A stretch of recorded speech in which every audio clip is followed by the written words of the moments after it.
और वो मैं अपना काम कराकर मुझसे कहते ओवैसी साहब काम तो हो गया मगर चुनाव में मुकाबला करेंगे। मैंने कहा कि प्यारे तुझे मैं शर्मिंदा होने नहीं दूंगा, फिर हराऊंगा मैदान में।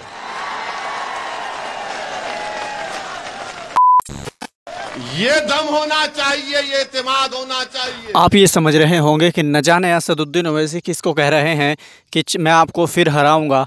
आपके दिमाग में बड़ी कन्फ्यूज़न होगी, लेकिन इस कन्फ्यूज़न को दूर करने के लिए मैं आपको बता दूं कि ये उन लोगों को कह रहे हैं जो वोट तो किसी और पार्टी को देते हैं, समर्थक किसी और पार्टी के होते हैं, लेकिन जब असदुद्दीन ओवैसी सांसद बन जाते हैं, अपने दफ्तर पे जाते हैं, तो बहुत सारे लोग विपक्ष के लोग आते हैं और काम कराते हैं। बीजेपी के लोग आते हैं, कांग्रेस के लोग आते हैं और दूसरी पार्टियों के लोग आते हैं और वो ओवैसी साहब से काम कराते हैं। लेकिन कमाल की बात यह है कि वो औरों की तरह उनसे ये नहीं पूछते कि आपने हमें वोट दिए थे या नहीं दिए थे, या आपने वोट नहीं दिए तो क्यों नहीं दिए। वो आते हैं, उन सब का सम्मान करते हैं। वहाँ बीजेपी के लोग भी आते हैं, कांग्रेस के लोग भी आते हैं, तमाम पार्टियों के लोग आते हैं, लेकिन असदुद्दीन ओवैसी सबको एक नज़र से देखते हुए सबका काम करते हैं। और फिर उनका काम हो जाता है तो फिर वो ओवैसी साहब को कॉल करके बताते हैं कि हमारा काम हो चुका है। लेकिन एक बात कहते हैं, हमारा काम हो चुका है लेकिन फिर भी हम आपसे चुनावी मुकाबला ज़रूर करेंगे, जिसको लेकर एमआईएम अध्यक्ष असदुद्दीन ओवैसी कहते हैं कि प्यारे मैं तुम्हें शर्मिंदा नहीं होने दूंगा, फिर मैदान में आऊँगा और फिर तुमको हराऊँगा। तो ये कहीं ना कहीं उन लोगों को कहना है जो विपक्षी लोग आते हैं, काम कराते हैं और चले जाते हैं, और फिर वो कहते हैं कि हम मुकाबला करेंगे। उसी को लेकर के असदुद्दीन ओवैसी ने उनको जवाब देते हैं और कहते हैं कि फिर आपको मायूस नहीं होने देंगे, आपको फिर हम हराएंगे। और ऐसा होता है कि वो हराते हैं। तो ये सब कहना था उन लोगों को जो गैर पार्टी के लोग आते हैं। जब दफ्तर खुलता है, दारुस्सलाम खुलता है, तो तमाम पार्टियों के लोग, चाहे वो पक्ष के हो विपक्ष के हो, सभी लोग आते हैं और काम कराते हैं।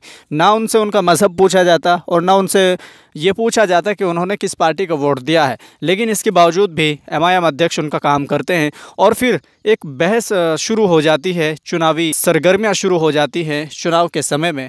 तो ओवैसी ने उन लोगों को जवाब दिया है जो विपक्षी लोग थे, जो विपक्षी पार्टी के कार्यकर्ता होते हैं, जो उनसे काम कराते हैं। और ये स्टेटमेंट क्यों दिया है, किस लिए दिया है और कहाँ दिया है, ये राजस्थान में गगरिया में थे, जहाँ एक सभा को संबोधित कर रहे थे। तो वहाँ पर इनको पता चला कि कांग्रेस के मौजूदा विधायक अमीन खान हैं, जो उनके पास अगर कोई इंसान जाता है तो वो ये पूछते हैं कि आपने हमें वोट दिया था कि नहीं और क्यों नहीं दिया था।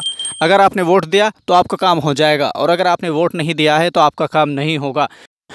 जो इंसान ये पूछता हो कि आप किस धर्म से आते हैं, जो ये पूछता हो कि आप किस बिरादरी से आते हैं, काम करने से पहले ये पूछता हो कि आपने मुझे वोट दिया था कि नहीं दिया था, अब समझ सकते हैं कैसे वो जनता का प्रतिनिधि हो सकता है। तो ओवैसी ने उसको ये सब याद दिलाते हुए कहा है कि हमारे यहाँ सब लोग आते हैं और सबके लिए दरवाज़ा खुला है।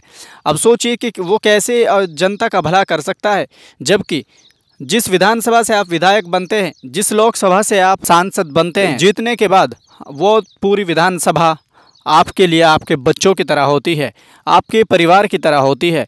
अगर आप उनको भी नहीं देख सकते हैं, आप उनका ख्याल नहीं कर सकते हैं, तो सोचिए और क्या कर सकते हैं। फ़िलहाल की वीडियो में इतना ही, मिलते हैं नेक्स्ट वीडियो में। सेकंड पार्ट देखने के लिए हमारे चैनल को सब्सक्राइब और बेल आइकन को प्रेस ज़रूर कर दीजिए, ताकि नेक्स्ट पार्ट अपलोड होते ही वो नोटिफिकेशन आपको मिल सके।